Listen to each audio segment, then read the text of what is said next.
V Sloveniji je že približno 380 uporabnikov polževega vsadka. Za vsaditev slušnega implanta pa se vsako leto odloča tudi nekaj 10 staršev gluhorojenih ali kasneje oglušelih otrok. Ker informacije o samem operativnem posegu in postopku govorno-slušne rehabilitacije ni dovolj, je Zveza društev gluhih in naglušnih Slovenije ob Mednarodnem dnevu polževega vsadka, ki se obeležuje 25. februarja, organizirala strokovni posvet. Z namenom, da se nekako združimo, da izmenjamo izkušnje in da povežemo vse tiste glavne akterje, se pravi kliniko, rehabilitacijo in pa v končni fazi tudi uporabnike polževih vsadkov. V Univerzitetnem kliničnem centru Ljubljana so prvo uspešno operacijo polževega vsadka izvedli marca 1996. Nekaj mesecev kasneje je polžev vsadek prejel tudi prvi otrok v Sloveniji, Gregor Balažic. Leta 1996 sem bil operiran za polžev vsadek, potem ko sem zaradi meningitisa izgubil sluh pri 2. letu starosti. Pred implantacijo sem hodil v šolo za gluhe v Mariboru. Po implantaciji sem še vedno hodil k logopedu na vaje poslušanja govora, ker sem te stvari že čisto pozabil in sem se moral na novo naučiti. Irena Brecelj z Zavoda za gluhe in naglušne Ljubljana in Diana Ropert z Centra za korekcijo sluha in govora Maribor sta poudarili pomen govorno-slušne rehabilitacije, saj uspešna vsaditev polževega vsadka ne prinaša samodejno razumevanje slišanega. Polžev vsadek deluje zelo dobro. Problem je pri razumevanju. To se še vedno učim.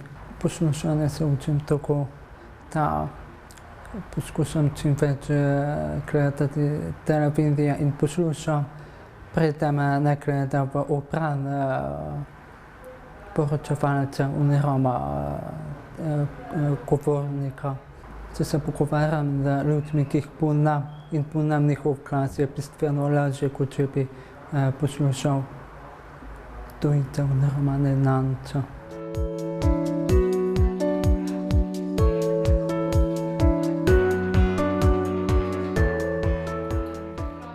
Ko so mi nastavili procesor,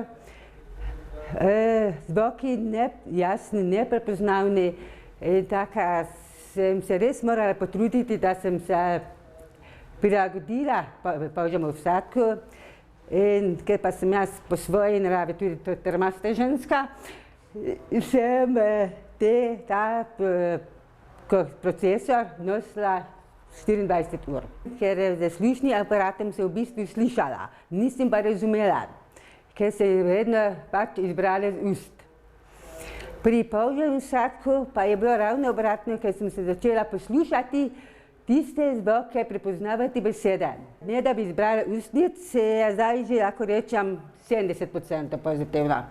Samo si pa v bistvu pomagam z FM sistemom. Tako dam svoj oddajnik pred radio ali pa televizijo in s tistim se jaz tudi učim poslušati. Telefonirati sem pa začela po polževem vsadku, kakšne 3-4 leta pozneje. Tako zdaj že lahko jaz normalno po mobitel telefoniram ali pa po splošnim telefonskim oddajnikom. Tako vam povem, da to bi res pozitivna stvar za nas. Je pa treba vztrajati, potrpljenja, vaje. Pomembna je vaja poslušanja. Poleg strokovnih informacij o samem medicinskem posegu, ki ga je predstavil Klemen Jenko z ORL UKC Ljubljana, in rehabilitaciji, so se udeleženci posveta naučili tudi nekaj metod odčitavanja oziroma branja z ustnic. Danes je ta strategija, ki jo nekateri poimenujejo tudi kot tehnika ali pa kot metoda poučevanja v rehabilitaciji gluhih, še vedno pomembna, ker osebe z izgubo sluha, sprejemajo govor tudi po vizualni poti. Mednarodne raziskave kažejo, da je razumevanje na podlagi ogledovanja od 30 do 46%. Pomembni vidiki so tako, bom rekla, mehanski kot optični in pa seveda naša psihološka priprava.